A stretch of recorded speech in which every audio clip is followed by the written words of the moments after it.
मैंने तुम्हें रत्न निर्मित शिवलिंग सौंपने से पहले कहा था कि यह मुझे प्राणों से भी अधिक प्रिय है।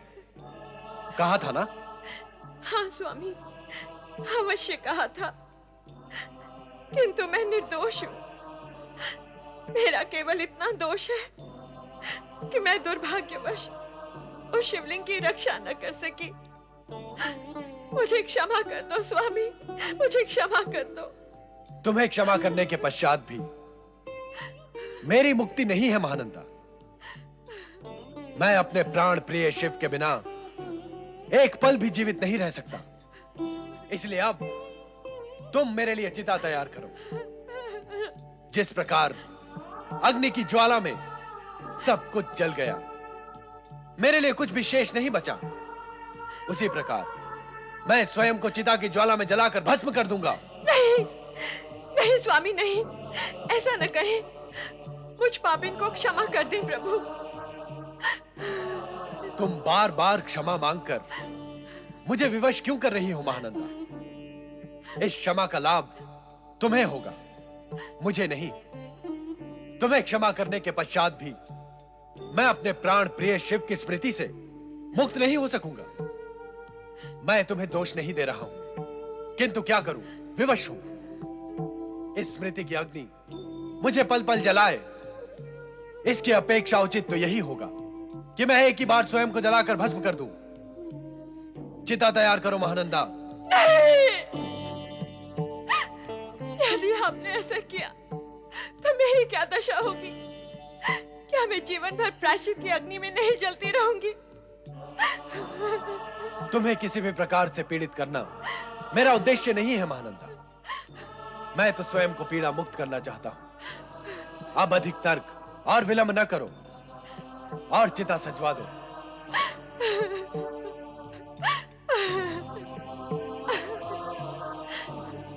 जैसी आपकी इच्छा स्वामी। नहीं महेश्वर, नहीं, ऐसा कदापि न करना। अनर्थ हो जाएगा, जगत का प्रवाह रुक जाएगा, सृष्टि की गति मंद होकर बंद हो जाएगी। प्रभु, क्या हुआ ब्रह्मदेव? क्या करने जा रहे महेश्वर? क्यों जगत का प्रभाव रुक जाएगा? तुम्हारे प्रश्नों का सूत्र दूर तक जाता है देवी। मैं क्या क्या बताऊं? जहाँ तक भी जाता हो यह सूत्र, किंतु जो है वे तो बताएं। जिस व्यग्रता और विकलता से आपने महेश्वर को संबोधन किया है, उससे तो ऐसा प्रतीत होता है कि कुछ अप्रिय घटित होने जा रहा है। तुम्हारा अनुमान सही है देवी। भगवान भोलेनाथ सोमसेन के मानवीय रूप में जलती चिता में प्रवेश करना चाहते हैं। क्यों? क्यों? क्यों करना चाहते हैं वे ऐसा? देवी, तुम तो जानती ही हो कि भगवान शिव की लीला अत्यंत विचित्र और न्यारी होती है। शिव तो स्वयं अति विचित्र और न्यारे हैं, तो उनकी लीलाएं न्यारी क्यों नहीं होंगी? पूर्ण रूप से ये महानंदा के उद्धार का प्रसंग है, किंतु शिव पार्वती विवाद की पृष्ठभूमि पर यह प्रसंग खड़ा है।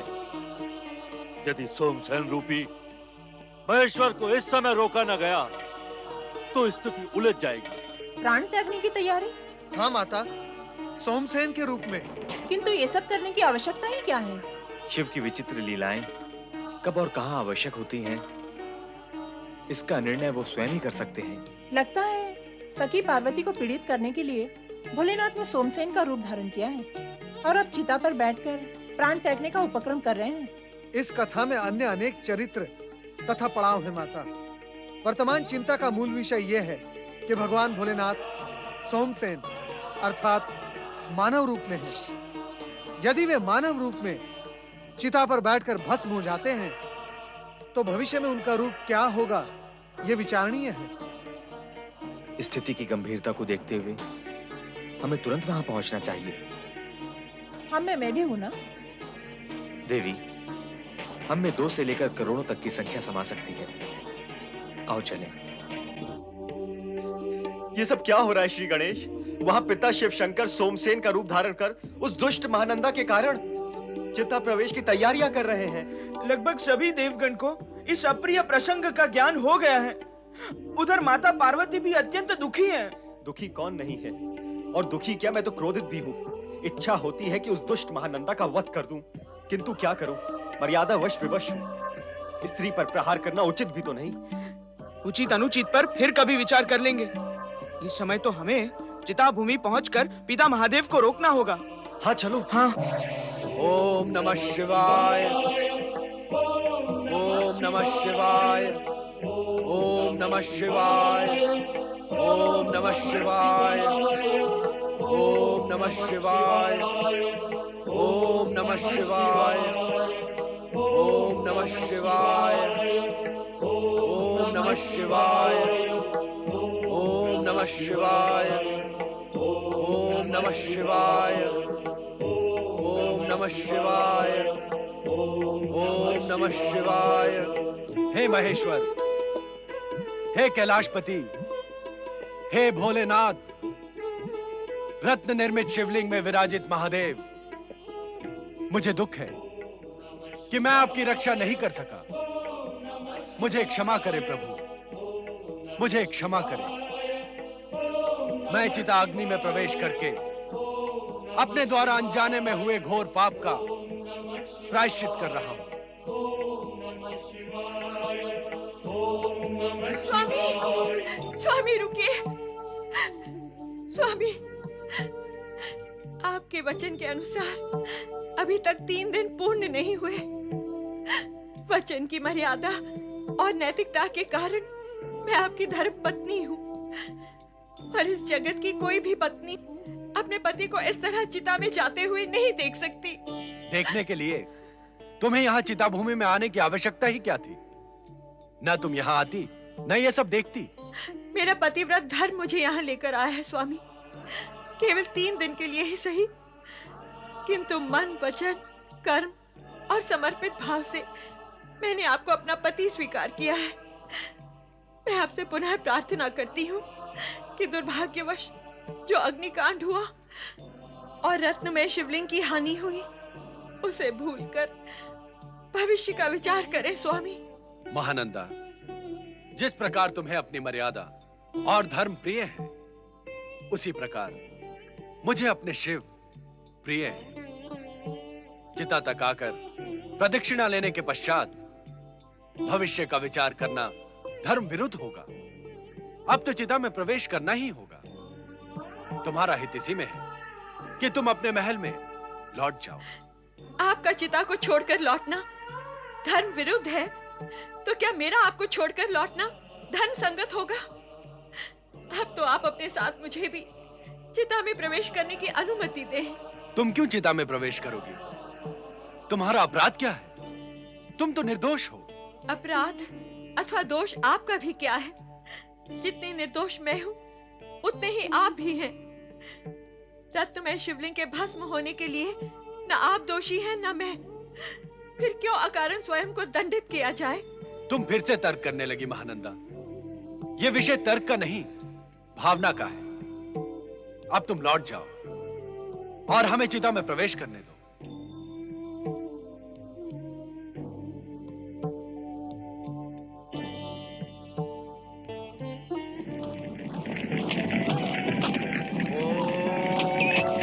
नमः शिवाय। नहीं स्वामी, नमः शिवाय। नमः शिवाय। नमः शिवाय। ओम नमः शिवाय। ओम नमः शिवाय। ओम नमः शिवाय। ओम नमः शिवाय। ओम नमः शिवाय। ओम नमः शिवाय। ओम नमः शिवाय। ओम नमः शिवाय। ओम नमः शिवाय। ओम नमः शिवाय। ये क्या पिता महादेव, ये क्या किया आपने? शांत हो जाइए भैया कार्तिकेय। क्या ये समय शांति का है? भोलेनाथ ने मानव रूप धारण करके अग्नि में प्रवेश किया है। महेश्वर अग्नि में प्रवेश कर गए हैं, कुछ अनिष्ट ना हो जाए। ओम नमः शिवाय। पिताश्री, हम आपके दर्शन को व्याकुल हैं। पिता महादेव प्रकट हो। हाँ भोलेनाथ, अपने मूल स्वरूप में दर्शन दें। हम प्रतीक्षा में खड़े हैं भोलेश्वर। ओम नमः दर्शन दे महेश्वर। हमारी पुकार सुनिए देवेश्वर। हे त्रिकालदर्शी प्रकट हो जाएं।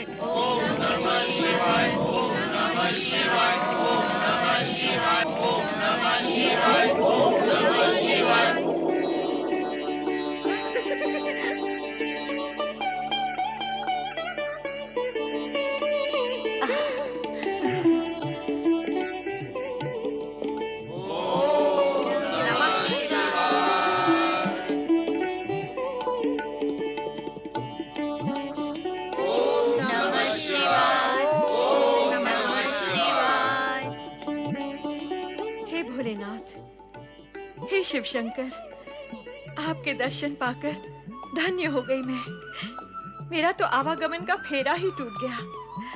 जन्म मरण से मुक्त हो गई मैं। क्या ये जानती थी मैं कि श्रेष्ठ ही सोमनाथ के रूप में मेरे आराध्य ही मेरे सामने हैं। मुझ जैसी तुच्छ नारी पर ऐसी महान कृपा।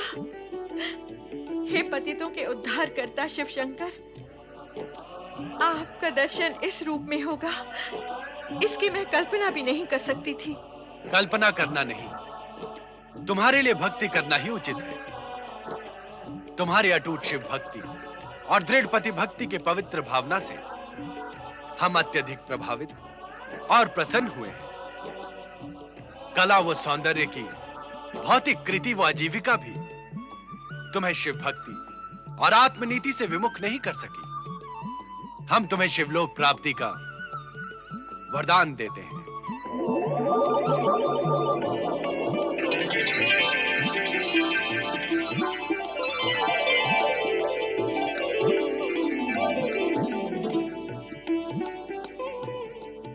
तुम्हारे उद्धार के साथ साथ हमारी अग्नि परीक्षा भी हो गई महाराज। पतित उद्धारक सर्वेश्वर शिव शंकर की शिव भक्त महामयी महानंदा की नारायण नारायण। हे भोलेनाथ, आप परीक्षा देते कहाँ हैं? आप तो सारे जगत की परीक्षा लेते रहते हैं। भला आपकी परीक्षा कौन लेगा? शिव की परीक्षा शिवा तो ले ही सकती है। भोलेनाथ, जिसे आप परीक्षा कहते हैं, परोक्ष रूप में वही आपकी लीला है। सर्वथा विचित्र लीला, जो किसी की भी समझ में नहीं आती। पिता महादेव की लीलाएं जब माता पार्वती की ही समझ में नहीं आती, तो अन्य किसी की समझ में आने का प्रश्न ही नहीं उठता। इसके आगे का सत्य ये है कि यदि पति की लीला पत्नी की समझ में नहीं आती, तो पुत्रों की समझ में कैसे आएगी? क्यों भैया गणेश, ठीक कहा ना मैंने?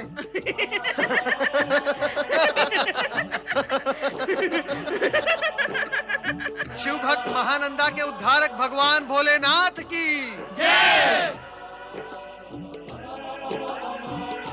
आप सभी आदरणीय अतिथि गण को प्रणाम। आप सभी इस समय यहाँ कोई विशेष प्रयोजन? भोलेनाथ, हमारे यहाँ आने का प्रयोजन आपसे छिपा हुआ नहीं है। कृपया कर आप अपनी ये लीला समाप्त करें और रूठी हुई माता पार्वती को पुनः कैलाश ले जाएं।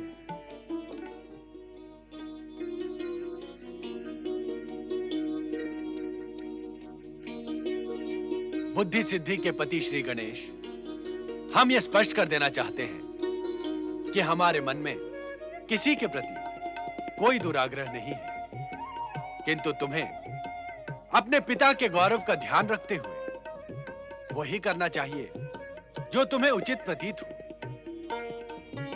हाँ महेश्वर, इस समय वही करना उचित होगा जो दोनों पक्षों के हित में हो।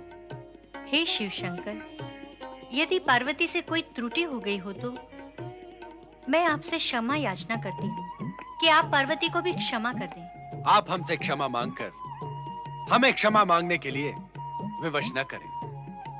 यदि कोई त्रुटि हुई है तो उसमें हम समान रूप से भागीदार हैं, किंतु अब स्थिति में शीघ्र ही सुधार आएगा। हम सब की ओर से यह कार्य श्री गणेश करेंगे। श्री गणेश की जय।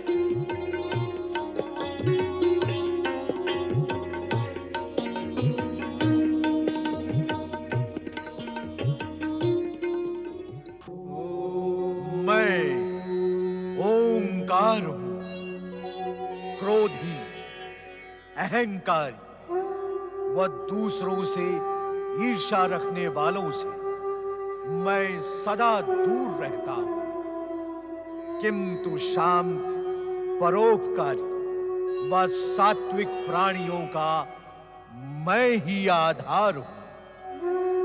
मैं ओंकार हूं।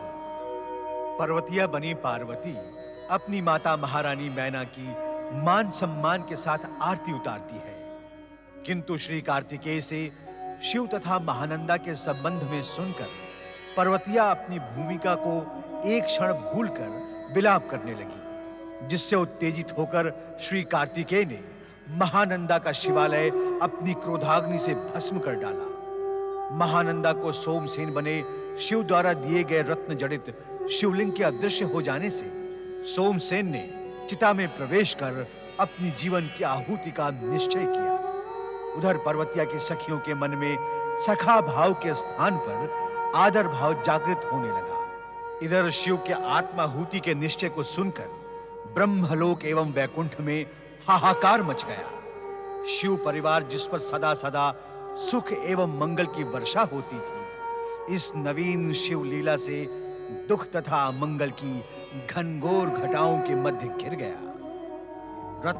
माता, कैलाश पर पिता शिव तथा अन्य सभी अधीरता से आपकी प्रतीक्षा कर रहे हैं माता।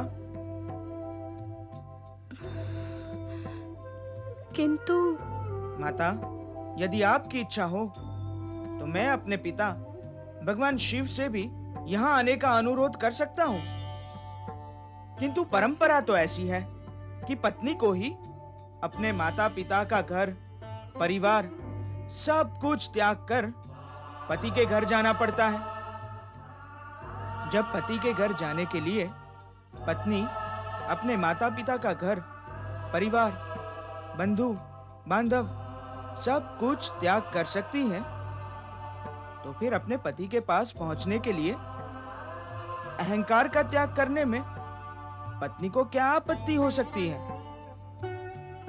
पिता शिव तो अनुरोध करने से यहाँ आ ही जाएंगे, किंतु उनके गौरव का सम्मान करना हम सब का परम कर्तव्य है।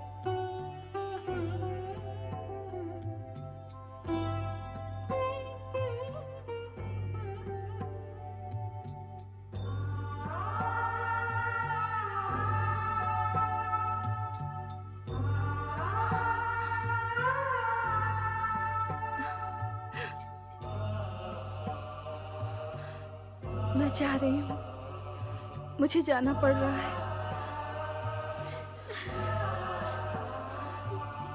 किंतु तुम सबके लिए मैं सदा पर्वतिया ही बनी रहूंगी।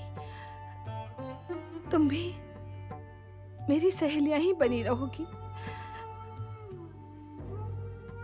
मैं तुमसे मिलने अवश्य आऊंगी।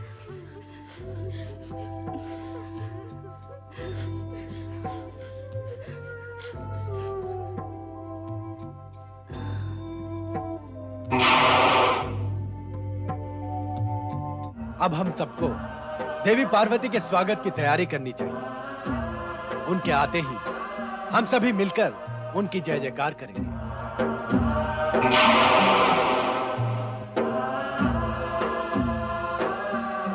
पति परमेश्वराय नमो नमः। शिव शक्ति की लीला ने प्रियजनों को बहुत कष्ट पहुंचाया है देवी। नहीं प्रभु नहीं, किसी को कोई कष्ट नहीं पहुंचा है। सब आनंदित हुए हैं। आप दोनों का पुनर्मिलन ये इस आनंद की चरम सीमा है। पिताश्री, आइए सिंहासन पे विराजिए। आइए माताश्री।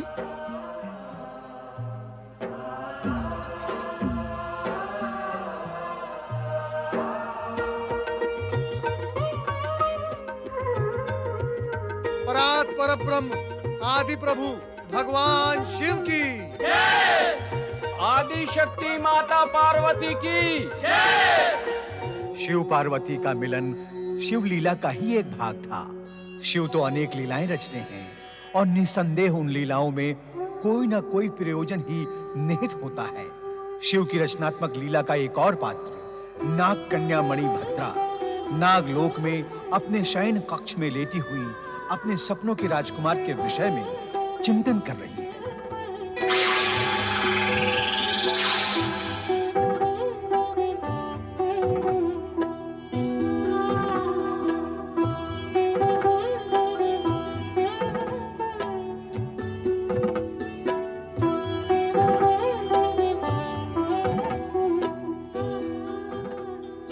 यही मेरे पति परमेश्वर हैं। इन्हें पति रूप में पाना ही होगा।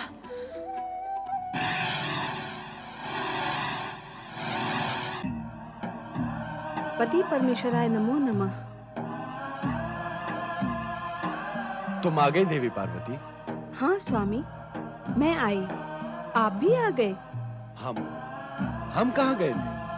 कहीं गए हुए अवश्य थे स्वामी, अन्यथा समाधि में लीन होते हुए भी आप मुस्कुरा क्यों रहे थे?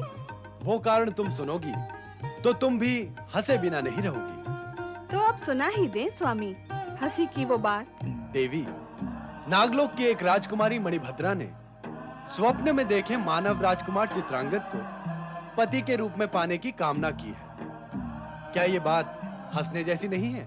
नहीं स्वामी, यह ऐसी असंभव इच्छा नहीं है जिस पर हंसा जाए।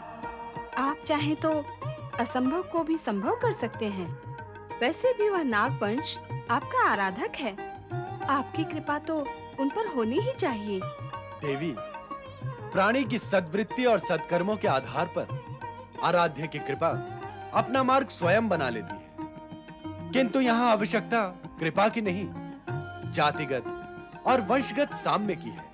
किंतु स्वामी, समय साक्षी है कि इससे पूर्व भी मानव नाग, मानव दानव, मानव गंधर्व तथा देव और मानव में संबंध स्थापित हुए हैं। फिर मणिभद्रा के साथ ऐसी कौन सी बाधा है? अर्थात तुम भी यही चाहती हो कि नाग कन्या मणिभद्रा की एक असंभव मनोकामना पूर्ण हो?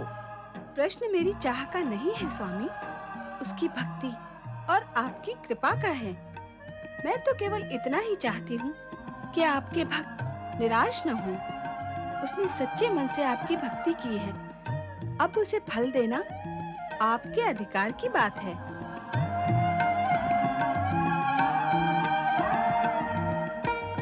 हे महेश्वर, हे प्रभु नागेश्वर, हे देवाधिदेव महादेव, तुम्हारी जय हो। हे शिव शंकर, आप हम नागों के परम पूज्य आराध्य हैं। आपकी कृपा से असंभव भी संभव हो जाता है। आपकी अनुकंपा से आराधक की हर मनोकामना पूर्ण होती है। नागलोक और नागवंश पर अपनी इस कृपा को बनाए रखना प्रभु। आपकी इस कृपा से ही हमारा जीवन गतिमान है महेश्वर।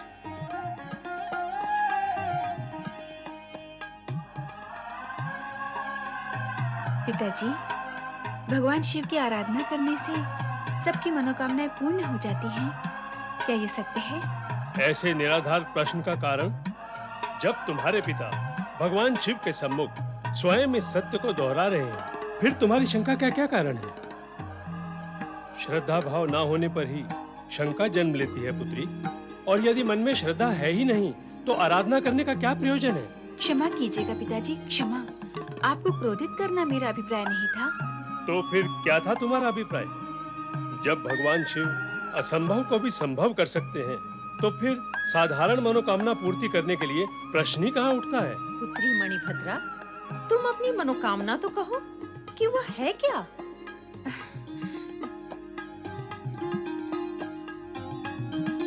कहो पुत्री, क्या मनोकामना है तुम्हारी? हाँ पुत्री, भगवान शिव से निवेदन करोगी तो वे अवश्य तुम्हारी मनोकामना पूर्ण करेंगे। मनोकामना को प्रकट करने में जब संकोच हो और लज्जा आए, तो ये मान लिया जाता है कि मनोकामना का रूप विशिष्ट और भेदपूर्ण है। माता पिता से संकोच कैसा पुत्री? नागरानी, युवा संतान माता पिता से ही संकोच करती है। इस स्वाभाविक धर्म का निर्वाह न होने पर संतान निर्लज हो जाती है। संकोच करने का स्वाभाविक धर्म अब पूर्ण हुआ पुत्री मणिभद्रा। माता पिता से इस प्रकार के संकोच का अर्थ कभी छिपा नहीं रहता, किंतु हम स्पष्ट सत्य जानना चाहते हैं। कहो पुत्री। माता, पिछली रात पृथ्वीलोक की जिस मानव को मैंने स्वप्न में देखा था, मैं उसी के साथ विवाह करना चाहती हूँ, यही ना? स्वप्न में देखे हुए उस पृथ्वी पुरुष का तुम पति रूप में वर्ण करना चाहती हो? बहुत भोली है हमारी पुत्री। भला स्वप्न भी कभी सत्य होते हैं?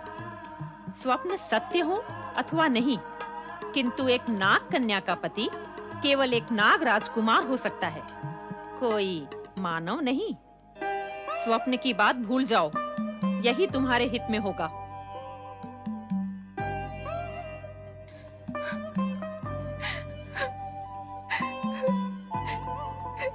हे शिव शंकर, जब ये सत्य है कि आप असंभव को भी संभव कर सकते हैं, सभी की मनोकामनाएं पूर्ण करते हैं, तो फिर मेरी मनोकामना पूर्ण क्यों नहीं करेंगे? हे प्रभु, मैंने तो अपने मन में निश्चय कर लिया है, यदि मैं विवाह करूंगी तो स्वप्न पुरुष के साथ ही करूंगी। यदि मेरी भक्ति में सत्यता है तो मेरी मनोकामना अवश्य पूर्ण होगी, अवश्य पूर्ण होगी।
हे मेरे स्वप्न पुरुष, भगवान शिव की कृपा से मैं तुम्हें एक दिन पाकर ही रहूंगी।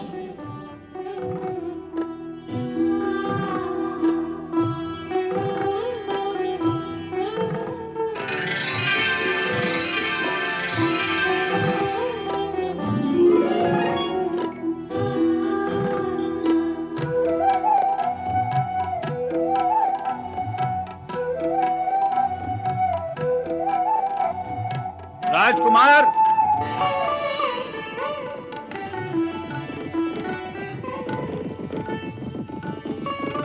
राजकुमार चित्रांगद। प्रणाम महाराज।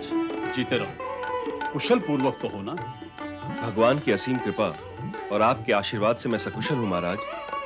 हमारे परम मित्र और तुम्हारे पिता महाराज इंद्रसेन से जैसे ही हमें संदेशा मिला कि शत्रु तुम्हारा पीछा कर रहे हैं, हम तुरंत अपने सैनिकों को साथ लेकर तुम्हारी खोज में निकल पड़े। महाराज, वैसे तो हमने अपने शत्रुओं का सामना डटकर किया, संभवतः वे हम पर भारी भी पड़ते, किंतु अचानक एक नागिन ने आकर उन दोनों को डस लिया और हमारे लिए घातक सिद्ध होने से पहले ही वे दोनों धराशायी हो गए। मैं आश्चर्यचकित होकर इस विषय पर विचार कर ही रहा था कि आप आ गए। जीवन में जब भी ऐसे चमत्कार हों, इस सत्य को स्वीकार कर लेना चाहिए कि ये भगवान शिव की लीला है, चमत्कार है और कृपा है। वे अपने भक्तों की रक्षा के लिए सदैव तत्पर रहते हैं। जिसके वो रक्षक हो, उसे कोई हानि नहीं पहुंचा सकता। और चलें, महल की ओर प्रस्थान करें। जो आज्ञा। मैं ओंकार हूं, क्रोधी, अहंकारी व दूसरों से ईर्ष्या रखने वालों से मैं सदा दूर रहता हूं, किंतु शांत, परोपकारी व सात्विक प्राणियों का मैं ही आधार हूं।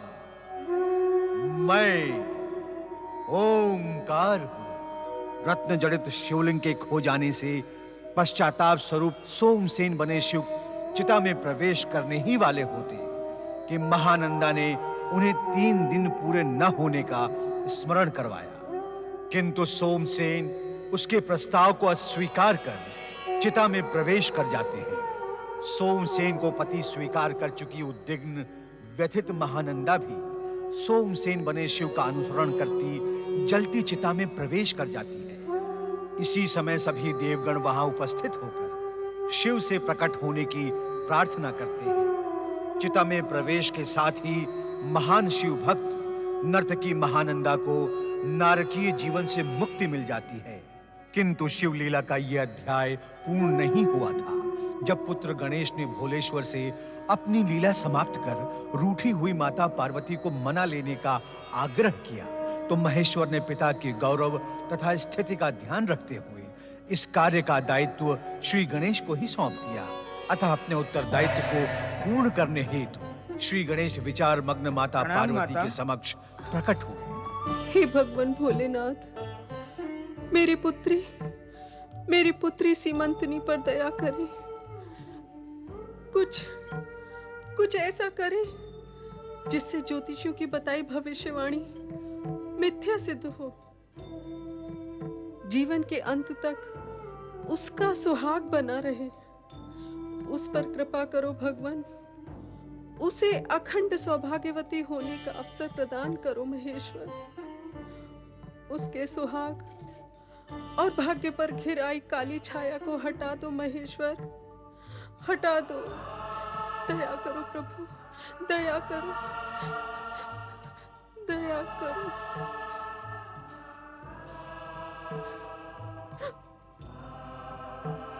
पुत्र सीमंतनी,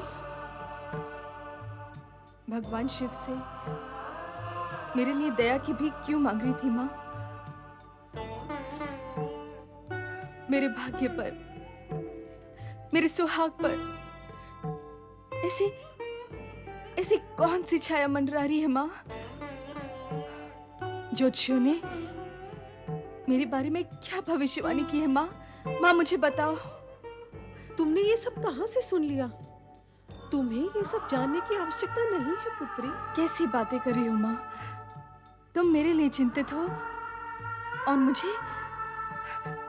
मुझे जानने की कोई आवश्यकता नहीं। पुत्री, माता पिता के होते हुए संतान को चिंता करने की आवश्यकता नहीं होती। संतान के लिए माता पिता चिंतित होते रहे, दुखी होते रहे, तो क्या संतान को चुपचाप सब देखते रहना चाहिए? तुम तर्क क्यों कर रही हो सीमंतनी? माँ मुझे सत्य बताओ, मुझे सत्य बताओ माँ। तू सुनना ही चाहती है तो सुन, जब तेरा जन्म हुआ था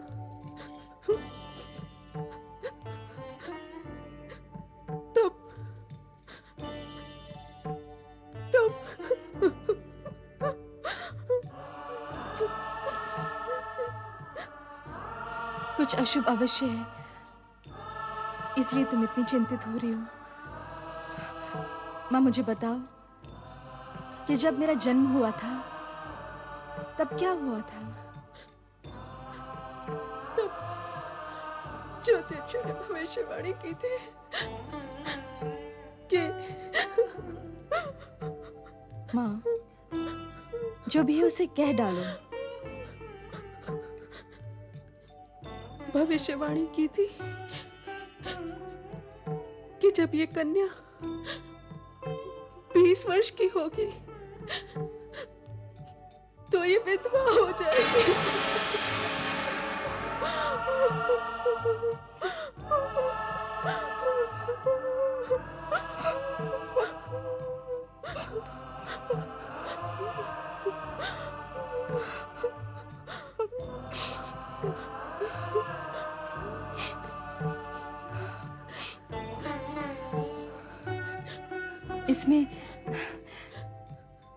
इसमें इतना चिंता करने की कोई आवश्यकता नहीं माँ। विधवा तो मैं तब होंगी जब मैं विवाह करूंगी। जब मैं विवाह ही नहीं करूंगी तो विधवा होने की संभावना ही नहीं होगी। कहो तो मूलाधार ही नहीं होगा। नहीं पुत्री, नहीं, ऐसा नहीं होता। कभी भी और कहीं भी ऐसा नहीं हुआ। कोई भी पिता अपनी पुत्री को जीवन भर अविवाहित नहीं रख सकता। और फिर हमने तो आपके स्वयंवर का निर्णय भी ले लिया है।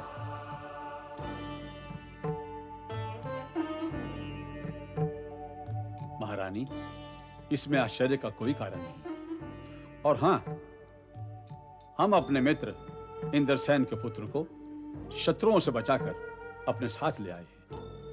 उनके सत्कार और उनके स्वागत का सारा प्रबंध आप ही को करना है। अवश्य महाराज।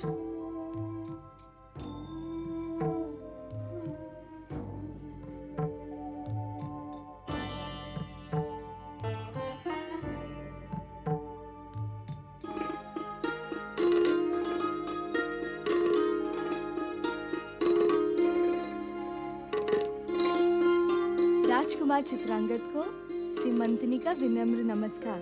राजकुमारी सीमंतनी, नमस्कार। पिताजी ने बताया कि आप शत्रुओं को पराजित करके यहाँ पधारे हैं, इसलिए हमारी हार्दिक बधाई स्वीकार करें। नहीं राजकुमारी, मैं इस बधाई का पात्र नहीं हूँ। क्यों?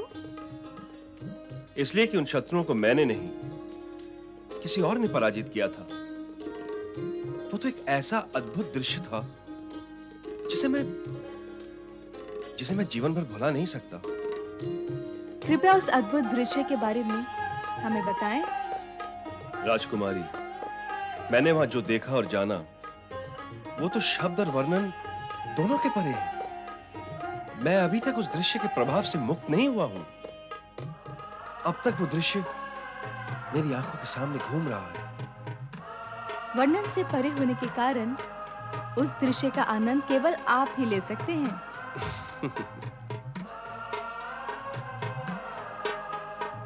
पिताजी ने आपकी सेवा और सुविधा के लिए मुझे दायित्व दिया है। कृपया बताएं मैं आपकी क्या सेवा कर सकती हूँ। आप मुझे लज्जित कर रही हैं राजकुमारी। मैं तो भगवान शिव से आपके स्वयंवर की सफलता की कामना करते हुए चाहता हूँ कि आपको एक योग्य और उत्तम वर प्राप्त हो।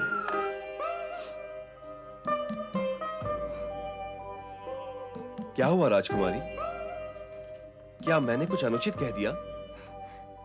मैंने तो आपके स्वयंवर की सफलता की कामना की है। नहीं राजकुमार, आपने जो कहा वो उचित और शुभ था, किंतु मैं आपकी शुभकामनाएं स्वीकार नहीं कर सकती। स्वयंवर में उपस्थित होकर मैं किसी का जीवन संकट में नहीं डाल सकती। स्वयंवर में आपकी उपस्थिति से किसका जीवन संकट में पड़ेगा राजकुमारी? स्वयंवर तो आपके लिए हो रहा है और आपकी उपस्थिति के बिना वो होगा भी कैसे?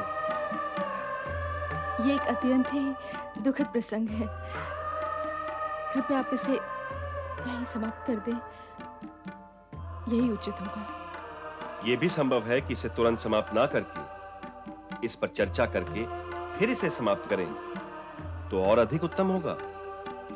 यदि आपने ये ठान ही लिया है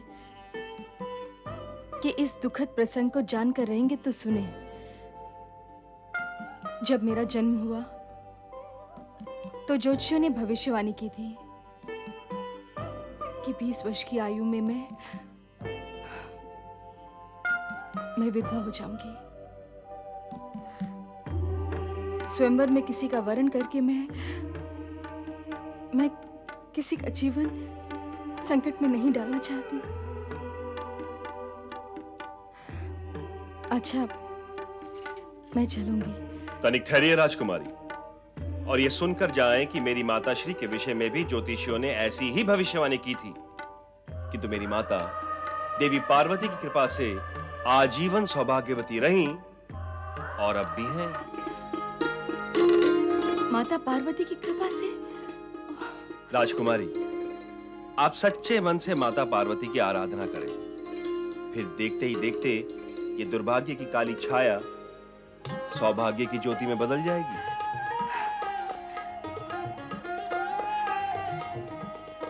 धन्यवाद।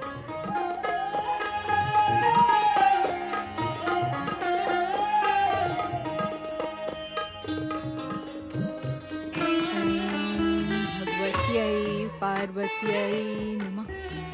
ओम भगवत्यै पार्वत्यै नमः। ओम भगवत्यै पार्वत्यै नमः। ओम भगवत्यै पार्वत्यै नमः। ओम भगवत्यै पार्वत्यै नमः। नारायण नारायण नारायण। ओम भगवत्यै पार्वत्यै नमः। ओम भगवत्यै पार्वत्यै नमः। ओम भगवत्यै पार्वत्यै नमः। ओम भगवत्यै पार्वत्यै नमः। ओम भगवत्यै पार्वत्यै नारायण नारायण। ओम भगवत्यै पार्वत्यै नमः। ओम भगवत्यै पार्वत्यै नमः। ओम भगवत्यै पार्वत्यै नमः। ओम भगवत्यै पार्वत्यै नमः। ओम भगवत्यै पार्वत्यै नमः। नारायण नारायण। भगवती पार्वती। राजकुमारी सीमंतिनी, आप अपने माता पिता की आज्ञा लिए बिना इस वन प्रदेश में माता पार्वती की आराधना किस उद्देश्य से कर रही हैं? प्रणाम देवर्षि। कल्याण भव। देवर्षि, जब आपको ये ज्ञात है कि मैं माता पिता को बताए बिना इस वन प्रदेश में माता पार्वती की आराधना कर रही हूँ,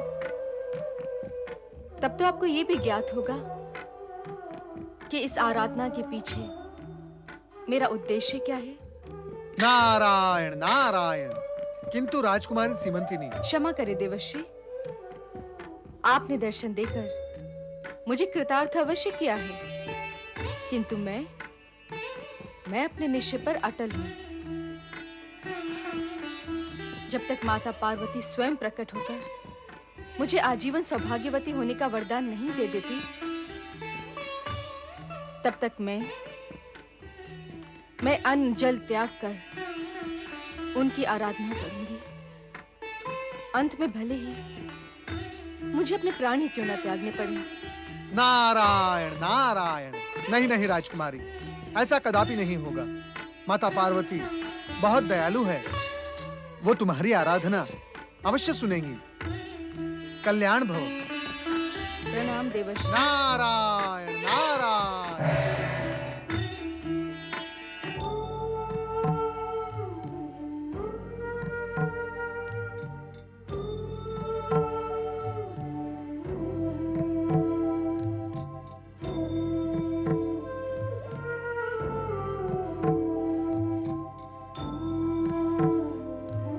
मेरी पुत्री कहाँ है मेरी सीमंतनी?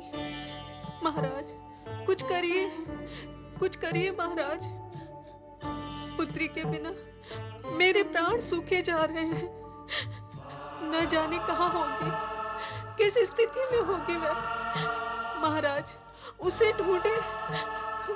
महारानी, पुत्री के अचानक इस प्रकार चले जाने से जितना दुख और चिंता आपको है, उससे अधिक हमें है। हमने राज्य के चारों ओर सैनिकों को भेज दिया है। हाय मेरे पुत्री, तेरी बुद्धि को क्या हो गया? तूने तनिक भी विचार नहीं किया कि तेरे चले जाने से तेरे माता पिता के मन पर कितना आघात लगेगा। इस प्रकार माता पिता को बिना बताए जाने वाली संतान के मन में क्या तनिक भी विचार नहीं आता? क्या उनकी बुद्धि इतना भी साथ नहीं देती कि वे सोच सके कि उनके इस प्रकार चले जाने से माता पिता का हृदय विदीर्ण हो जाएगा, उनका मन मस्तिष्क फट जाएगा। महारानी, संभालो अपने आप को महारानी। हम उसकी खोज के लिए पूरा प्रयत्न कर रहे हैं। महाराज चित्रसेन की जय हो। आओ सेनापति भद्रेश, क्या समाचार लाए हो? हमारी पुत्री का कुछ पता चला? क्षमा करें महाराज, हमारे सैनिकों ने राज्य का कोना कोना छान लिया, किंतु राजकुमारी का कहीं भी पता नहीं चला। क्या?